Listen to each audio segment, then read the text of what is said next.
அடேங்கப்பா! 2047ஆம் ஆண்டுக்குள் உலகை மிரட்டப் போகும் இந்தியா. இது மட்டும் நடந்தா இந்தியா தனது நெட் ஜீரோ இலக்கை அடைவதற்காக வேகமாக முன்னேறி வரும் நிலையில் மின்சாரத்துறையில் கார்பன் உமிழ்வை குறைப்பது மிக முக்கியமானதாக உள்ளது. தற்பொழுது இந்தியாவின் மின்சார உற்பத்தியின் 60%க்கும் மேற்பட்ட பகுதி நிலக்கரியை சார்ந்தது. அதே நேரத்தில் மின்சார தேவை தொடர்ந்து அதிகரித்து வருவதால் குறைந்த கார்பன் உமிழ்வுடைய ஆற்றல் ஆதாரங்கள் நம்பகமாகவும் இடைவிடாது செயல்படக்கூடியவதாகவும் இருக்க வேண்டியுள்ளது. இந்த சூழலில் அணு ஆற்றல் இந்தியாவின் ஆற்றல் மாற்றத்தில் முக்கிய பங்கு வகிக்கிறது. சூரிய மற்றும் காற்று ஆற்றல்கள் வானிலை சார்ந்தவை என்றாலும் அணு மின்சாரம் வருடம் முழுவதும் 24 மணி நேரமும் இடையறாத மின்சாரம் வழங்கக்கூடியது. மேலும் தேவைக்கேற்ப உற்பத்தியை கட்டுப்படுத்த முடிவதால் மின்கம்பி அமைப்பின் நிலைத்தன்மையை பாதுகாக்க அணு ஆற்றல் உதவுகிறது. அணு ஆற்றலின் இன்னொரு முக்கிய நன்மை அதன் உயர்ந்த ஆற்றல் அடர்த்தியாகும். மிகச்சிறிய அளவு யுரேனியம் எரிபொருளே பெருமளவு மின்சாரம் உற்பத்தி செய்யக்கூடியது. இதனால் அணுமின் நிலையங்கள் குறைந்த நிலப்பரப்பில் அதிக மின்சாரத்தை உற்பத்தி செய்ய முடிகிறது.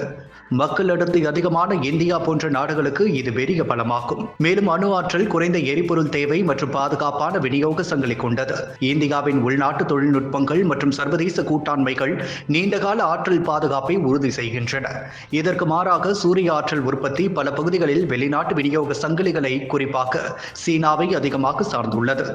இந்தியாவுக்கு சிறந்த தீர்வு என்பது சமநிலையான ஆற்றல் கலவையாகும். இதில் அணு ஆற்றல் தொடர்ச்சியான அடிப்படை மின்சாரத்தை வழங்குகிறது. சூரிய மற்றும் காற்று ஆற்றல்கள் உகந்த நேரங்களில் சுத்தமான மின்சாரத்தை வழங்குகின்றன. சேமிப்பு அமைப்புகள் குறுகிய கால இடைவெளிகளை நிரப்புகின்றன. இதனால் நிலக்கரி சார்பு குறைந்து மின்சார நம்பகத்தன்மையை அதிகரிக்கிறது. இந்த நோக்கத்தில் இந்திய அரசு அணு ஆற்றல் திறனை 2047ஆம் ஆண்டுக்குள் 8.8 ஜிகாவாட்டிலிருந்து 100 ஜிகாவாட்டாக உயர்த்த திட்டமிட்டுள்ளது. இதற்கு ஆதரவாக 2025 சாந்தி மசோதா தனியார் முதலீடுகள், புதிய தலைமுறை அணு உலைகள் மற்றும் உள்நாட்டு ஆராய்ச்சியை ஊக்குவிக்கிறது.